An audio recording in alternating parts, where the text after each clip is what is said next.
You get the hell out of my restaurant. Sir, we're just eating. Shut your stupid or your mouth. I said out. Now. Maya's fork dropped onto her plate. We have a reservation. Reservation? You're filthy. You and your kid don't belong in a real restaurant. Go eat at McDonald's where your kind lines up. Oh! I'm calling the cops to haul you out like trash. She lifted her own phone instead, smiled, soft, dialed one number. Brent laughed. He didn't know that in 11 seconds he'd be unemployed, and not because the cops were coming. The September sun fell soft on Madison Avenue. Saturday afternoon, 2:15. Ava Mitchell knelt on the sidewalk in front of the Hearth and Vine. She tightened the buckle on a small, patent leather shoe with the patience of a mother who had been here before. "There," she said. "Princess feet, ready to march." Maya giggled. She was 6 today. A real 6. The kind that demanded a pink dress, a paper crown, and a folded birthday card she had drawn herself in green and gold crayon. The card was titled, in shaky letters, "Mommy and Me, Birthday Lunch." Ava stood up, brushed her dark jeans, adjusted the cream cashmere sweater that hung soft on her shoulders. Gold studs at her ears, no designer logos, no car waiting, no assistant on the phone. Today was not for the office. Today was for her daughter. She had cleared the calendar 3 weeks ago. She had booked the table herself from her own phone under her own first name. She had told no one. The board did not know where she was. The driver did not know where she was. Even her assistant believed she was at the gym. This was the one Saturday a year that belonged to Maya.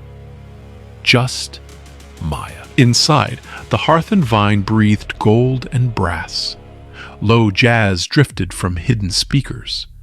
The dining room glowed under amber pendant lights. White linen pulled tight on every table, crystal clinking against ice. A pianist played something slow in the far corner. At the host stand, a young waitress looked up. Her name tag read Hannah. She was 24, hair pulled back, 2 weeks into her first restaurant job. Her smile was real. "Good afternoon," Hannah said. "Do you have a reservation?" "Mitchell, 2 o'clock, Ava said. "It's her birthday." Hannah's eyes went big, in the way only 24-year-olds can. "Happy birthday, beautiful," she said, kneeling so she was level with Maya. 6? Maya nodded, shy and proud. "Then you are absolutely getting the window booth," Hannah said. "Best view in the city." She tapped the screen, found the reservation, and turned to lead them across the floor. That was when Brent Whitaker stepped out from behind the second podium. He had just been laughing with a couple in their 70s. Wife in pearls, husband in a navy blazer. He had promised them the finest port at the end of their meal. He had shaken the husband's hand. He had kissed the wife's hand. He had laughed like an old friend. He was tall, polished, expensive in the way of men who confuse a clean shave with character. White shirt, charcoal tie, hair combed back with the precision of someone who studied himself in the mirror more than the menu. His eyes found Ava first, then Maya, then the cream sweater, then the jeans. The smile he had been wearing for someone else slid off his face like grease off a plate. He held up one finger to stop Hannah. He did not greet Ava. He did not greet the child. He did not greet anyone. "Hannah," he said. voice low. Not the window. Take them to the back. Hannah blinked. Sir, the reservation says back. Hannah's mouth opened, then closed. She glanced once at Ava. The apology in her eyes lasted half a second, but it was there. Ava saw it. She always saw it. She did not say a word. She squeezed Maya's hand twice, a small, secret signal between mother and daughter that meant, "We're okay." Hannah led them down a long aisle, past white linen and crystal, past laughing couples and gleaming silverware, into a darker corner near the swing doors of the kitchen. The booth there was lit by a single weak sconce. The leather was worn at the edge. She set the menus down, whispered, "I'm so sorry." "It's not your fault, honey," Ava said. "Bring my daughter a sparkling water with a lime, and put a little umbrella in it, if you have one." Hannah's eyes flooded. She nodded. She walked away fast. Maya looked around the booth, looked at the kitchen swing doors, looked at the brass coat hook beside her head, looked at her mother. "Mommy," she whispered, "is this the special table?" Ava's jaw flexed, just once. She made it disappear before her daughter could see it. "It's whatever table makes you happy, baby," she said. She smiled. "Today is your day." But across the room, by the brass-railed entrance, Brent Whitaker was already watching. Hannah came back with a tall glass of sparkling water. A slice of lime floated on top. A paper umbrella poked through it. She set the glass in front of Maya like a small coronation. "For the birthday princess," she whispered. Maya's face lit up. She held the glass with both hands. "Mommy, look! I have a fancy drink!" "You look like a queen," Ava said. Hannah slid 2 paper crowns from the kids' menu box. She placed them on the table. "One for you, one for Mom. House rule. Birthdays come with crowns." Ava laughed. Soft. Real. She put the crown on. Maya put hers on, too. Gold paper crooked over her tiny braids. They clinked their water glasses together. Ice. Lime.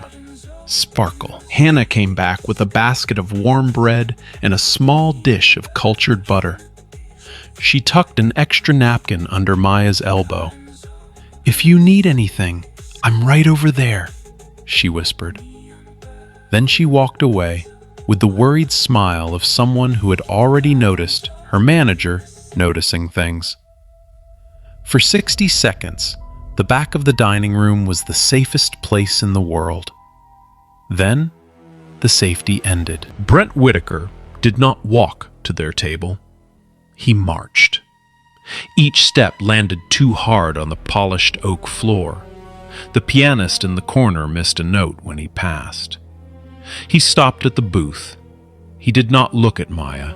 He did not look at the paper crown on her head. He looked at Ava, and only at Ava. He stood there for a beat longer than necessary. Long enough for the dining room to feel it. Long enough for Maya's smile to falter. Long enough for the pianist to glance over and forget his next chord. "Ma'am, take that off." Ava lowered her glass. "Excuse me?" "The crown. We don't allow costumes in my dining room. We have a dress code." "It's a paper crown from your own kids' menu."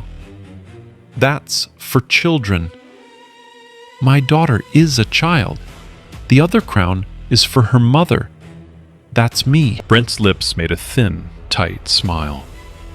"The dress code applies to all guests. Cashmere is fine. Costumes are not." cashmere, Ava said, is what I'm wearing. He looked at her sweater, then at her jeans, then at the cream collar at her collarbone. We get a certain clientele on weekends, he said. I'm trying to manage expectations. Maya looked up at her mother, her mouth opened slightly. She did not know the words. She knew the temperature. Ava set her crown on the table. Slowly, the way you put down something fragile. Sir, we are eating lunch. My daughter is 6 today. Please, leave us alone. Brent's nostrils flared. Can I see proof of your reservation? I showed it to your hostess. I'd like to see it myself. Ava reached for her phone. She did not rush. She did not slam it down. She tapped the screen twice and turned it to face him. Mitchell, party of 2, 2 p.m., window booth. Confirmed 3 weeks ago. Brent leaned in.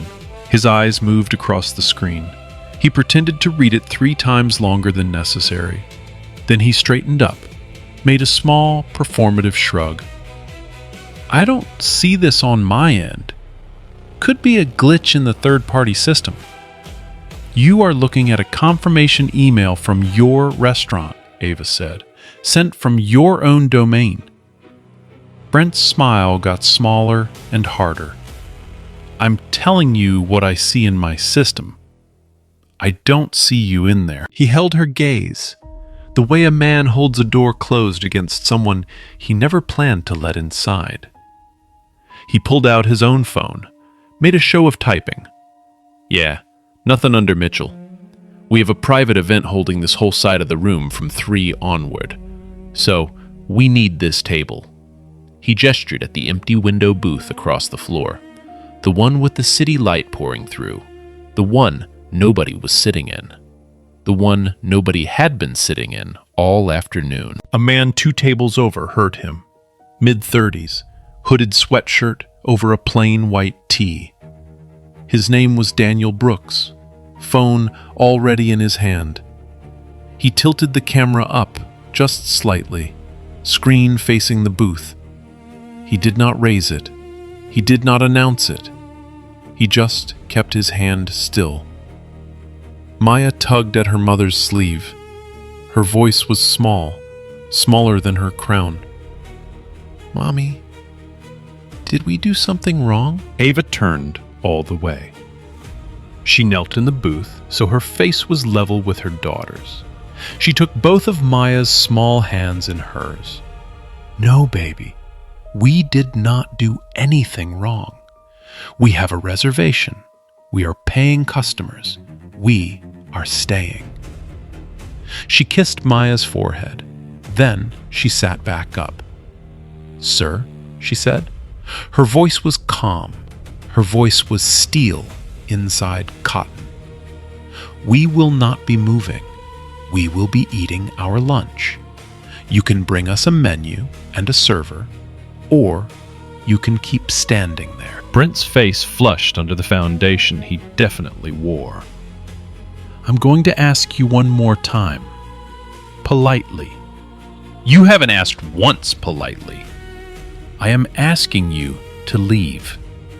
And I am declining. The dining room had gone quieter. Not silent yet, just quieter. Forks paused midair. The pianist played softer. 2 more phones appeared in 2 more laps. Brent stepped back half a step. He looked toward the bar. Hannah.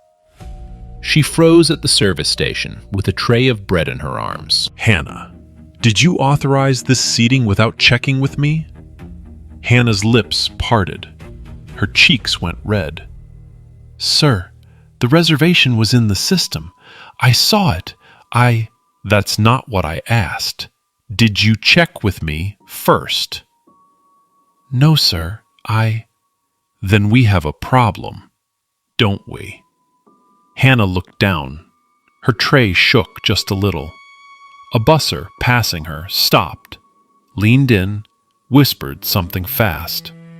Hannah whispered back. She has a reservation. I saw it. I swear.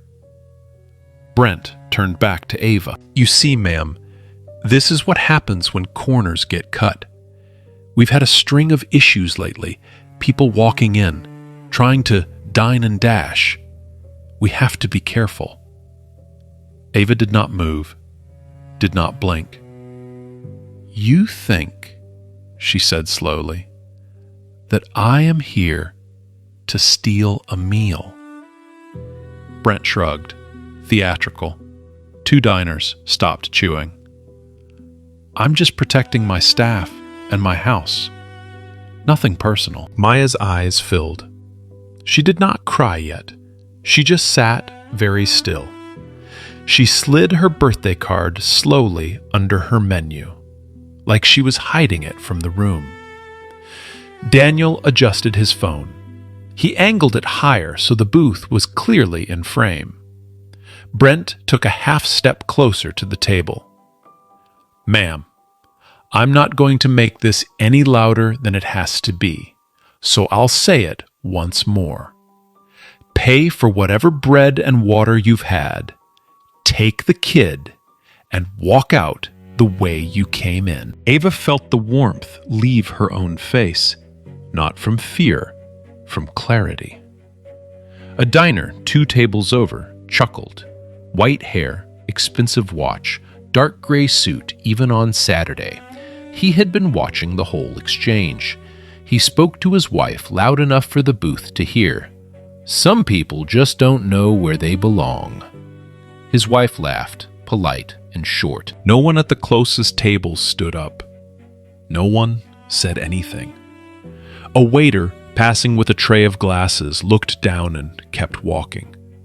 Nobody set down a fork. The whole room had turned into one quiet, expensive shrug. A woman in a velvet jacket checked her phone like nothing was happening. Maya heard it. Maya was 6, but Maya heard it. She turned her face into her mother's arm. A wet little spot bloomed on the cashmere. Something inside Ava locked into place. Quiet, calm, final. She did not raise her voice. She did not raise her phone. Not yet. Sir, I am here for my daughter's birthday. We are paying customers. I would like to be served. Brent stared at her. The polished smile was gone. The polished face was gone. What was left was a man who had decided what he saw the moment she walked in, and would not be moved off it. Then you can pay your bill, he said, because the kitchen isn't taking your order. He turned. He started to walk away. Halfway across the dining room, he stopped, looked back. You have 10 minutes, he said, voice carrying now. Then I'm calling the cops. Ava heard the words. So did the dining room. So did Maya. So did Daniel's phone. The 10-minute warning hung in the room like a held breath. Nobody moved at first. Then somebody coughed. Then a fork clinked against a plate. The pianist tried to find his next note and failed twice. Brent did not come back to the booth. He walked to the bar. He stood there with his arms folded, watching Ava the way a man watches a sale he refuses to close.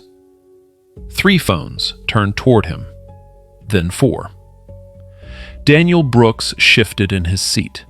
He pulled his hood up halfway.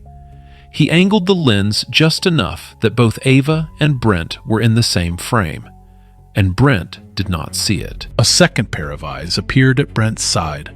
A young man in a black vest, name tag Cole, 23 maybe, hair slicked back the way Brent's was. He stood like a soldier who had been told the wrong story.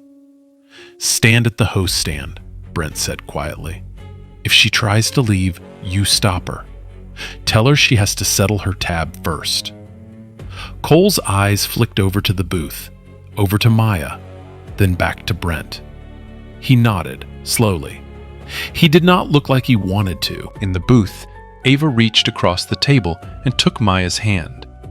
Hey, she said. Look at me. Maya looked up, eyelashes wet. Mommy is right here. Mommy is not going anywhere. We are going to sit. We are going to eat. We are going to have your birthday lunch. He was mean, Maya whispered. He was. Why? Ava paused. She did not lie. She did not soften. She said, because some grown-ups are wrong about people, and he is wrong about us. Maya nodded. She did not understand all of it, but she understood her mother's hand and the way it did not shake. Brent's voice cut across the dining room again, loud now, performance loud. Hey, lady in the back. Ava did not turn. I said, lady in the back. The room went quiet again. 3 more phones tilted. The older couple at the window booth set down their wine glasses. The ones who had not been moved. The ones the table was supposedly reserved for. Ava turned her head. Slowly. Yes? Either you settle up the breadbasket and leave my restaurant, or I'm calling the police. Last chance. I'm not eating bread that's free in every restaurant in this city, Ava said. I'm waiting for a server. There's not going to be a server. You're trespassing. I have a reservation. You have a basket. A woman 2 tables over pushed her chair back. She was in her 70s. White hair piled up, pearl earrings, a soft fur shawl over her shoulders. She stood up. Her hands were small, but her voice was steady. Excuse me, sir, she said. I've been watching for 10 minutes. This family has done nothing wrong. They are sitting. They are eating. They are quieter than half this room. Brent waved a hand at her without looking at her. Ma'am, sit down, please. This is restaurant business. This is my business, she said. I have eaten at this restaurant for 9 years. My husband and I are leaving. Brent's smile snapped. Ma'am, with all due respect. With all due respect, sir. My husband and I are leaving, and we will not be back. She picked up her purse. Her husband stood up beside her. They walked out without finishing their entrees. The room watched them go. Brent watched the door swing shut behind them. He did not call after them. He did not chase. He just stood there a moment, hand half raised, like a man whose script had skipped a line. Brent's jaw tightened. He turned back to Ava. The cool was gone. What was left was anger. He pulled his phone out of his pocket. He held it up like a weapon. He did not step away. He did not move into the kitchen. He dialed in the middle of the dining room. The 911 tone trilled 3 times. Then a calm voice answered. 911, what is your emergency? Brent put it on speaker. He wanted the room to hear. Yes, I have a situation at 412 Madison, the Hearth and Vine restaurant. I have a guest who is refusing to leave. She has been asked multiple times. She is becoming aggressive. The dispatcher's voice came back even. Sir, can you describe the individual? Brent took a breath. He looked across the dining room. He looked at Maya in her paper crown. He looked at Ava in her cream sweater. African-American female, mid-30s, with a child, causing a disturbance. He emphasized African-American female the way some men emphasize we tried everything else. Maya's head jerked up. Her small body went rigid. She had heard those words on the news before, always after something bad, always before something worse. Mommy! Ava already had her arm around her. "Sweetheart," she said. Her voice was low and clear. "Look at me. Look at me." Maya looked. "You and me did not do anything wrong. Sometimes grown-ups make mistakes, big ones. This is one of those times." "Are they going to take us away?" "No, baby. They are not going to take us away. I promise." Maya did not cry harder. She just tucked herself into her mother's side and stayed there. Like the cashmere was a wall. Brent finished the call. 5 minutes? Thank you, officer. He hung up. He slid the phone back into his pocket. He did it slowly. He did it for the audience. He turned off the speaker. He looked around the dining room with dazed satisfaction. Like a man who had just won a fight he hadn't been told he was in. "They'll be here in 5 minutes," he announced, to no one and to everyone. "Once they verify the situation, this is over." Hannah was at the service station. Her tray of bread had been set down. Tears slid down her cheeks without sound. She did not wipe them. A line cook came up behind her at the swing doors. "Yo," he whispered. "Did he really just call the cops on the lady in the back booth?" "Yes." "Yo, is the kid okay?" "No." The line cook stepped back into the kitchen. A minute later, the kitchen got very, very quiet. 2 stations stopped plating. A sauté pan smoked off the heat. The expediter set down his ticket gun. Nobody said a word, but everybody was thinking the same one. Daniel Brooks had stood up by now. He was standing in the aisle, not pretending anymore. His phone was raised. He was filming Brent directly. His thumb tapped the corner of the screen. Live. Across the room, somebody else's phone went up. Then another. 5 phones. 8 phones. The restaurant had turned into a court. Brent saw them. He did not stop. Ava sat very still, her hand on Maya's back, her mind moving fast. Her mind ran 2 paths at once. One ended at the door with her daughter in her arms. The other did not. She could leave. She could pick Maya up and walk out. She could write a corporate memo on Monday morning. She could end this man's career through HR by Tuesday afternoon. Quiet, civil, procedural. But Maya was watching. Maya was 6. Maya was learning what a grown-up does when treated as less than human. In a public dining room, on her own birthday. So Ava reached into her purse, not fast, not slow, the way a surgeon reaches for the right scalpel. She lifted her phone. She unlocked it with her thumb. She tapped a single contact at the very top of her favorites list. Brent, 20 feet away, watched. He let out a small, dry laugh. "Calling who?" he called across the room. "Your lawyer?" "Be my guest, sweetheart. They'll get here after the cops." Ava did not answer him. She did not look at him. She held the phone to her ear. She did not put it on speaker. Not yet. It rang once. It rang twice. Then a voice picked up, crisp, professional, already attentive.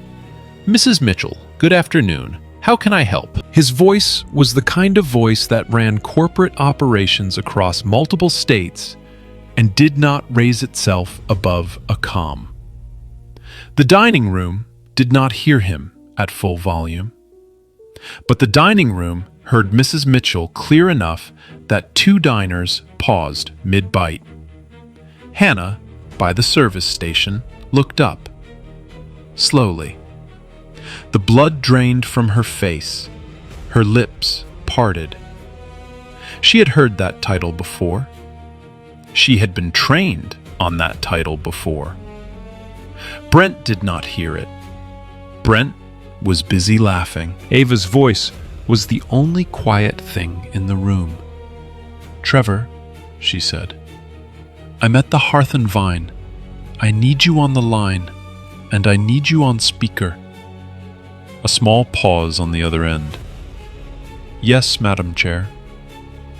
The dining room would never be the same room again. Ava lowered the phone from her ear. Her thumb tapped the speaker icon. Trevor's voice came out into the room, clear, even, expensive. "Yes, Madam Chair." The words moved through the dining room like a small electrical current. 2 diners blinked at the same time. A waiter holding a check stopped breathing for a second. Hannah's hand went up to her mouth. Brent's smile did not change at first. He thought she was bluffing. He had seen women bluff before. He took a step closer. "Madam Chair," he said, voice still light, still mocking. "Of what, sweetheart? A book club?" A few of the watching phones zoomed in. Ava did not look at him. She kept her eyes on Maya, who was still tucked against her side. "Trevor," she said. Her voice was low and clear and very, very ordinary. "Please confirm for the manager in front of me. State my full title. State my relationship to this property." A small pause on the other end. The kind of pause a professional takes when he wants the next sentence to land exactly where he means it to. Ava Mitchell, Chairman and Chief Executive Officer of Crestmont Hospitality Group. The dining room did not breathe. Crestmont closed on the acquisition of the parent company of the Hearth and Vine 11 weeks ago. Finalized August 4th. You own the brand, the lease on this building, and the operating license. You are, in fact, the legal employer of every person on the floor of that restaurant at this moment, including the general manager. The dining room exhaled all at once. Brent's face changed in pieces. The smile went first, around the lips, then the color around the cheeks, then the eyes. He took half a step backwards. His knees did the rest, slowly. Daniel Brooks caught the whole thing in 4K. Cole, by the host stand, took the manager's name tag off his vest without being asked. Hannah, at the service station, said the word, "Oh." Once. Just, "Oh." Brent's mouth opened. Nothing came out the first time. He tried again. I didn't know, ma'am, Mrs. Mitchell. I had no idea you were." "That is exactly the point," Ava said. She set the phone down on the table, screen up so the room could hear Trevor breathing. She did not raise her voice. She did not have to.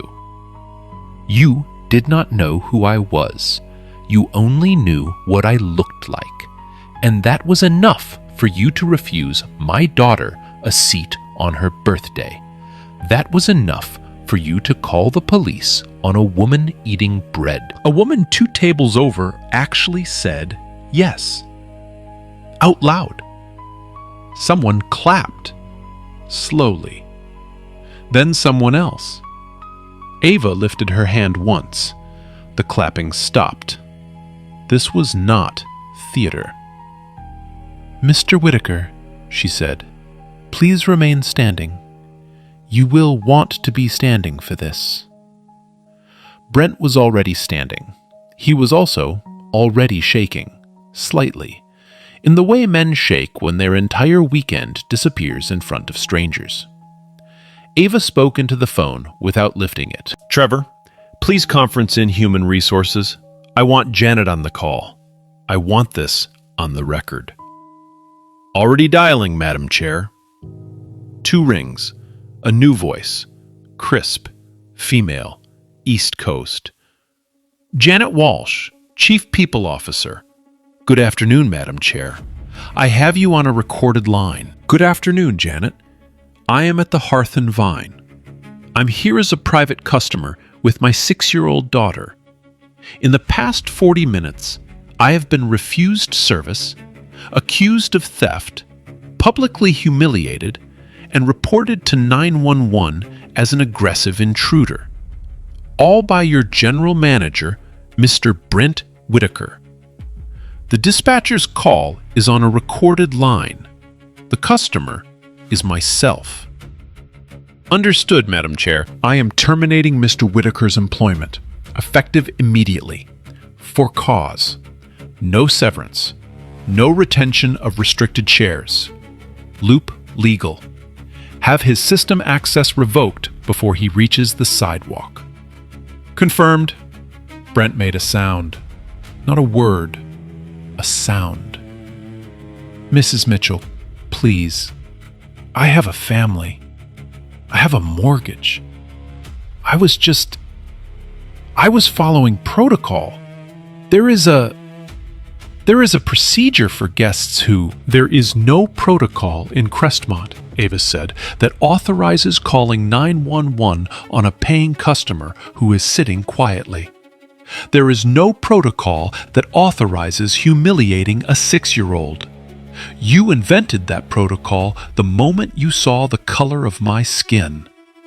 You will not be inventing protocol for this company anymore. The room broke, not into applause, into something quieter and bigger. People nodding, people wiping eyes.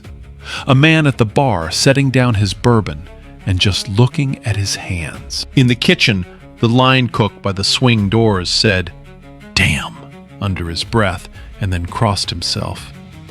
Outside, faint and getting louder, the first squeal of a siren rounded onto Madison. Brent did not turn toward the sound. He sank, slowly, into a chair that no one had pulled out for him. Cole did not block the door. Cole stepped aside. Hannah, by the service station, exhaled for what felt like the first time in 15 minutes. Her shoulders dropped a full inch. Ava reached across the booth. She picked Maya up gently, as if Maya were the only thing in the room that still required care. Because she was. She set her daughter on her lap. She kissed the crooked paper crown. She smoothed the hand over the small wet spot on her cashmere sleeve. "Happy birthday, baby," she whispered. "Mommy fixed it." Officer Caldwell came through the door first. Officer Hendricks half a step behind. Both NYPD. Both calm. Both already reading the room. The room was not what they had been told to expect. 8 phones raised. A line cook in the swing doors with a wet towel.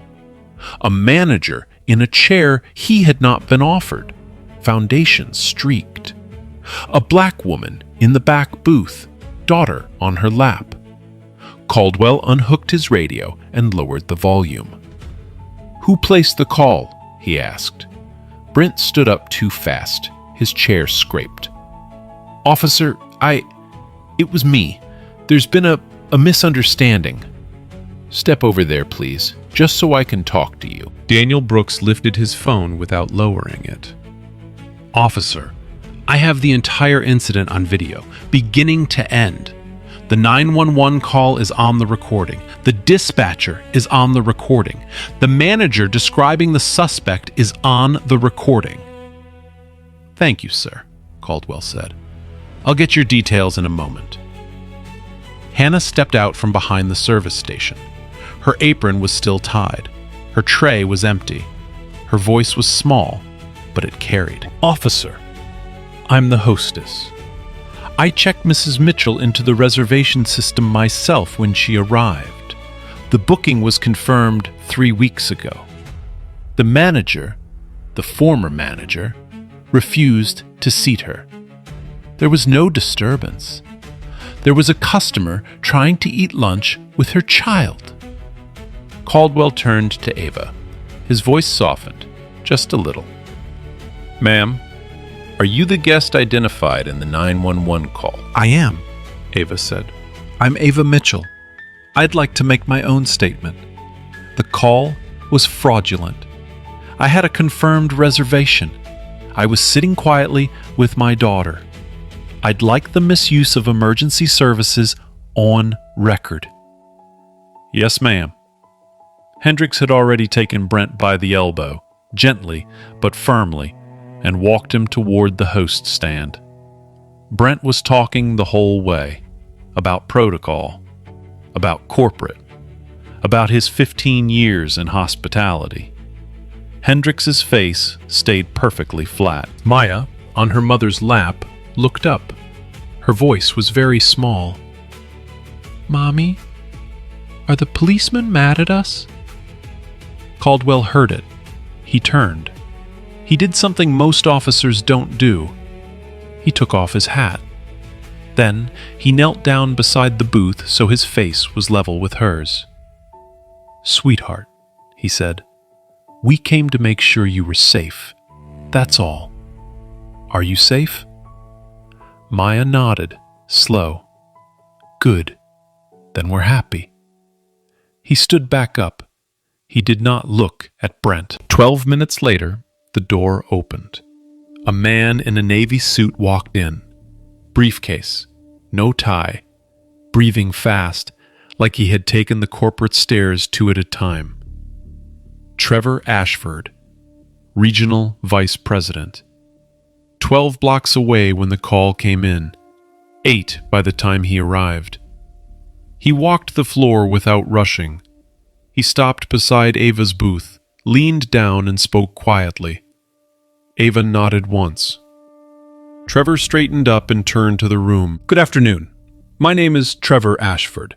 I'm the Regional Vice President for Crestmont Hospitality Group, the parent company of this restaurant. Effective immediately, this location is under direct corporate oversight. Mr. Whitaker is no longer with this company. He will not be returning to this floor." He paused. Then he found Hannah. "Hannah Reed, you are acting floor lead for the rest of the shift. You will report directly to me. Are you okay with that?" Hannah's mouth opened. She nodded. Her eyes filled but did not spill. A side door swung.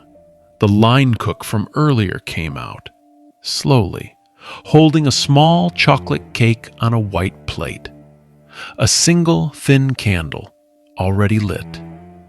The pastry chef had baked it 3 minutes after he heard whose birthday it was. He set it on Ava's table. Compliments of the kitchen. "Happy birthday, princess." Maya stared at the candle. Maya looked at her mother. Maya looked at the candle again. Her mouth made a small O. The dining room. All the strangers who had watched in silence began to clap. Soft at first, then steady. Brent was being walked toward the front door by Hendricks. A small piece of metal in his hand, his own name tag, removed at the host stand and handed back to him. The walk took 8 seconds. It felt longer. Ava cut the cake. She handed Maya the first piece on a small white plate. Maya took a bite. Maya smiled. Maya laughed. The kind of laugh 6-year-olds make when the world remembers it is supposed to be kind to them. Outside, on the sidewalk, Daniel Brooks's phone hit 100,000 views. 48 hours later, the video had 18 million views. It opened on a paper crown. It ended on a hand cutting cake. In between, an entire country watched a small girl in a pink dress learn a new phrase. African American female out of a stranger's mouth. The hashtag was simple, and it would not stop. Hashtag Justice for Maya. Then, hashtag Black Moms Deserve Brunch. Then, hashtag Fire Brent Whitaker, which was already, technically, redundant. News crews parked along Madison. Note Y1 first, then CNN, then Good Morning America. The doorman of the building next door learned to say no comment in 3 languages by Tuesday. 2 members of Congress posted statements by dinner. A senator from her state mentioned Maya by name on Sunday television. The video crossed 1 million reposts in 9 hours. Inside Crestmont headquarters, an HR audit ran around the clock. By 36 hours, it had surfaced a pattern. Brent Whitaker had quietly been the subject of 2 prior complaints at a different restaurant 3 years earlier. Both involved black guests. Both had been settled with non-disclosure agreements and a transfer. The previous owner had filed the complaints in a drawer and called it a personnel matter.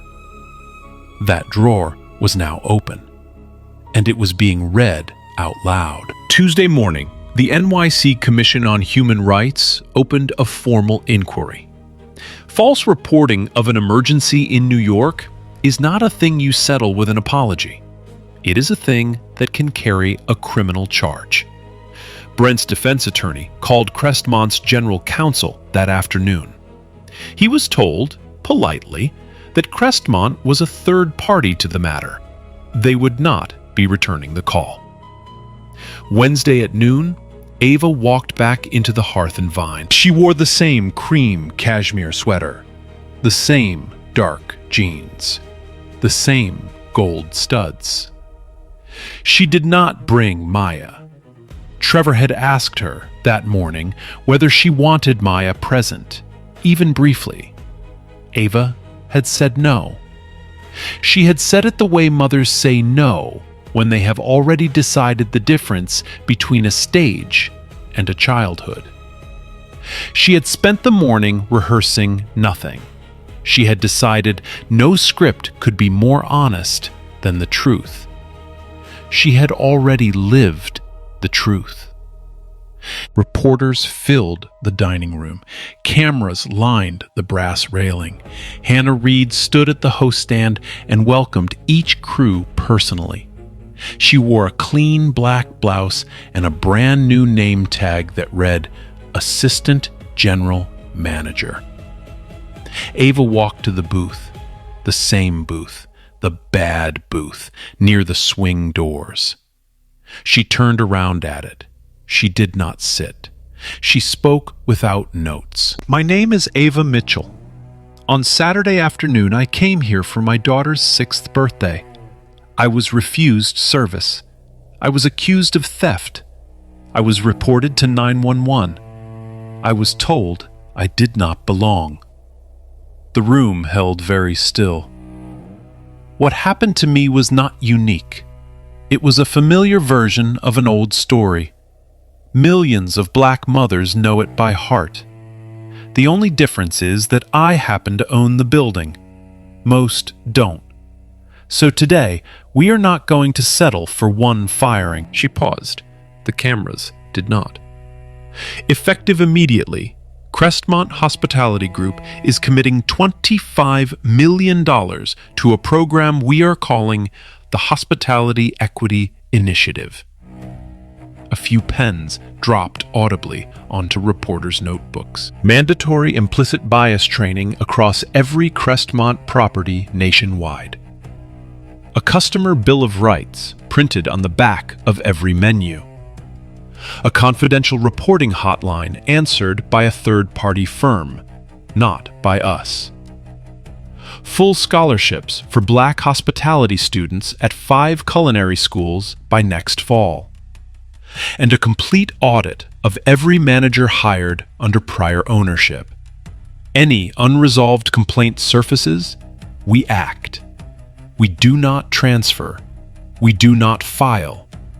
We act. Hannah, off to the side, wiped one eye on the back of her wrist. A reporter raised a hand. Mrs. Mitchell, do you expect other hospitality groups to follow? I don't expect anything from anyone, Ava said. I'm doing this because my daughter watched a grown man treat her mother like an intruder in a room I own. I will not have her grow up wondering whether silence is a strategy. By Friday, 2 competing hospitality groups had quietly announced similar programs. Brett Whitaker tried his own move that week. He sat down with a small podcast, claiming he had been scapegoated. The host was a black industry veteran with 30 years of restaurant management behind him. He let Brent talk for 9 minutes. Then he played the 911 transcript on air. Then he played the video, frame by frame, paused on Brent's face the moment he said African American female. Listeners flooded the comments. Restaurant industry groups distanced themselves. 2 of Brent's former colleagues went on the record. They confirmed the patterns at the prior property. Brent broke down on his microphone. He apologized in a voice no one was sure was about Ava or about himself. The clip ran 42 seconds long.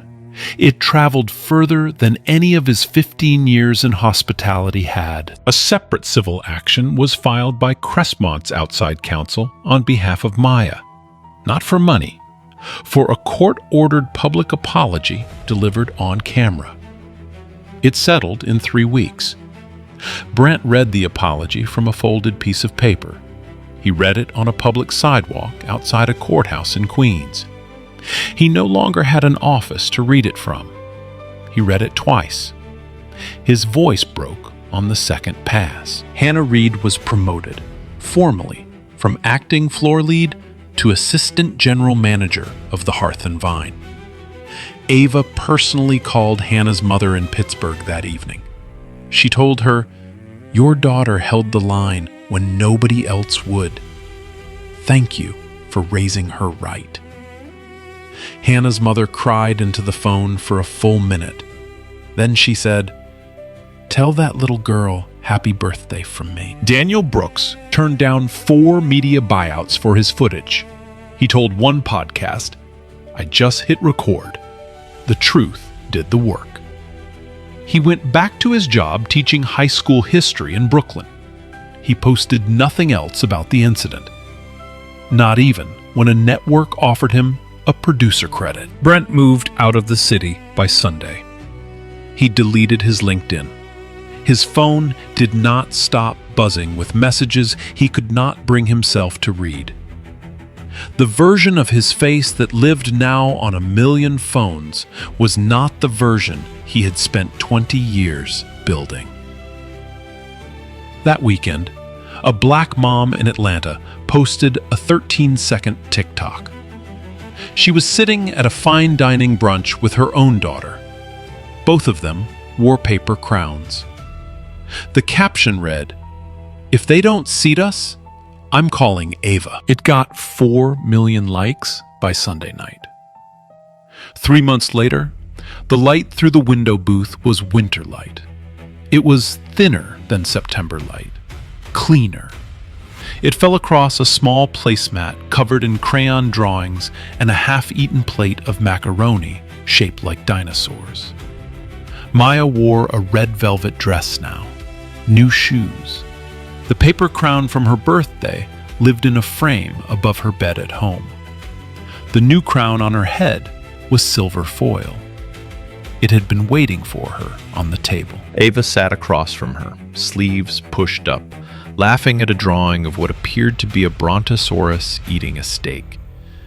Hannah Reed swung by with a mug of hot cocoa, whipped cream towering, 2 tiny marshmallows on top. "On the house, birthday club member," Hannah said. She was wearing her assistant general manager name tag. She also wore a small silver pin Crestmont had begun issuing that month, a plain little circle with 2 letters on it, HE, Hospitality Equity. Maya beamed. The dining room was full. The booth by the window, the good booth, held a young Latina family of 4. The booth across from Ava held 2 black grandfathers laughing over coffee. The pianist was a young woman in a black turtleneck, and she was playing something brighter than jazz. It was not the same dining room. And that was the point. Crestmont's hiring policy had quietly changed in October. 42 managers across the country had been replaced or retrained. 6 had been let go for cause. The Customer Bill of Rights now hung in a small brass frame inside every host stand. 3 other major hospitality groups had borrowed the language word for word. None of it had brought back what was lost that Saturday afternoon. None of it ever could. But across the country, in places Ava had never seen and might never see, a small thing kept happening. A black mother walked into a restaurant. A host stood up. The host smiled. The host took the reservation. The host walked her to a window booth without flinching. And in the quiet of that ordinary moment, a small girl in a paper crown sat down to eat. Without learning a new phrase out of a stranger's mouth, that was the only metric Ava cared about. A week earlier, a letter had arrived at the Crestmont corporate office in a plain white envelope. No return address. Inside, a single sheet of construction paper folded in half. On the front, a crayon drawing of 2 stick figure women holding hands beside a door. Inside, written in a careful adult hand, "My daughter and I were turned away from a restaurant in Cleveland 2 years ago. I never said anything. I never told her why. Last month, after watching your press conference, I told her. She forgave me. We went back to that restaurant together last Tuesday. We were seated by the window. Thank you for the door." Ava had read the letter twice in her office with the city skyline behind her. Then she had cried for 90 seconds without making a sound. Then she had pinned the letter to the corkboard beside her desk, where it had stayed. In the booth on Madison, Maya finished her cocoa and stuck the foil crown on her mother's head. Ava laughed. Hannah took the picture. When they walked out onto the sidewalk 20 minutes later, the December air was cold, but not unkind. Ava held her daughter's hand. Maya hummed. A young black couple passed them on the sidewalk, the woman pushing a stroller, the man carrying a small bouquet. They smiled politely at Ava. They did not recognize her. Ava smiled back. Maya tugged her sleeve. "Mommy, are we going to come here for every birthday?" "Every single one," Ava said. "And when you're old enough, you're going to bring your own daughter. And she's going to wear a crown too." Maya nodded, satisfied with this plan. So here is the question this story leaves on the table. Have you ever sat in a room and watched something happen and stayed quiet because it was not your fight? Tell us in the comments below. Share this with someone who needs the reminder that dignity is not a privilege. And if this story moved you, subscribe, because the next one might be sitting at the booth next to yours, waiting for someone to notice. Somewhere on a Saturday afternoon, another mother walks into another restaurant. The host smiles. She is seated by the window. Her daughter wears a crown. And nobody asks to see her reservation twice.